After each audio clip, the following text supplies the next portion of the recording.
কিভাবে বিয়ে বাড়ির স্বাদে মাটন রান্না করতে পারবেন সেটাই দেখাবো আজকের এই ভিডিওতে। এবং এটা আমি হলফ করে বলতে পারি, এভাবে মাটন রান্না করলে সবাই চেটেপুটে ভাত খাবে। খুবই মজা।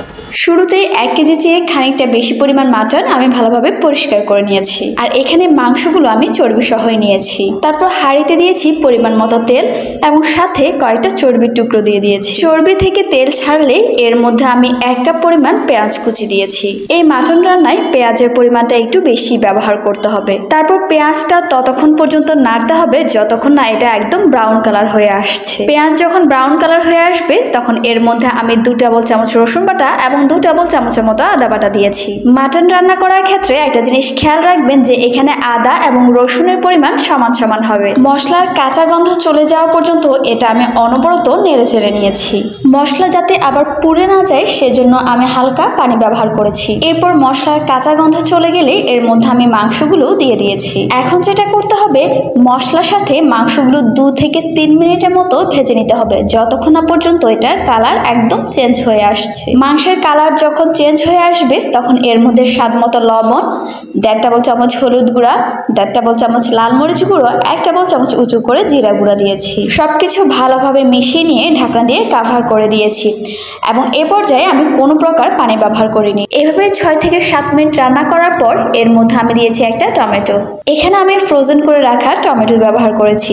আপনারা চাইলে এখানে টমেটো কুচিও ব্যবহার করতে পারেন। তারপর সবকিছু ভালোভাবে মিশিয়ে নিয়ে আবারও ঢাকনা দিয়ে কাভার করে দিব এবং ঠিক ততক্ষণ পর্যন্ত রান্না করব যতক্ষণ না পেঁয়াজগুলো একদম প্রায় গলে গলে আসছে। দেখতে পাচ্ছেন পেঁয়াজ কুচিগুলো প্রায় অনেকটা গলে গলে আসছে। এখন এ পর্যায়ে এর মধ্যে আমি ব্যবহার করছি পরিমাণ মতো গরম পানি। অর্থাৎ আমি ঠিক ততটুকু পরিমাণ পানি দিয়েছি যতটুকু পানি ব্যবহার করলে মাংস একদম প্রপারভাবে সেদ্ধ হয়ে যায়। এই মাংস রান্নার ক্ষেত্রে অবশ্যই গরম পানি ব্যবহার করবেন, আর এতে করে দেখবেন মাংস খুব তাড়াতাড়ি সেদ্ধ হয়ে যাবে এবং এর স্বাদও ভালো হবে।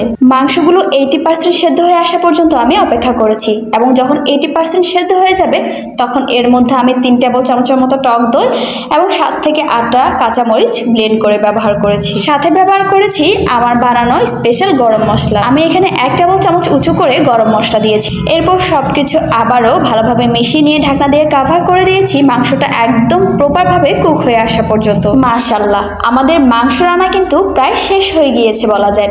দেখেন এর কালারটা কি পরিমাণ সুন্দর এসেছে। মাংস কষতে কষতে যখন এর থেকে তেল ভেসে ওঠা শুরু করবে তখনই বুঝতে পারবেন যে মাংসগুলো প্রপারভাবে কুক হয়ে গিয়েছে। আমি আপনাদের জোর দিয়ে বলবো বাসায় এই স্টাইলে একবারের জন্য হলো এভাবে মাটন রান্না করে দেখবেন। এই স্টাইলে রান্না করা মাটন খেতে খুবই দারুণ হয়, ঠিক যেন বিয়ে বাড়ির স্বাদে রান্না করা মাটন। আর হ্যাঁ, নতুন আরো অনেক ভিডিও পেতে আমার পেজের সাথে কিন্তু যুক্ত হয়ে যেতে পারেন।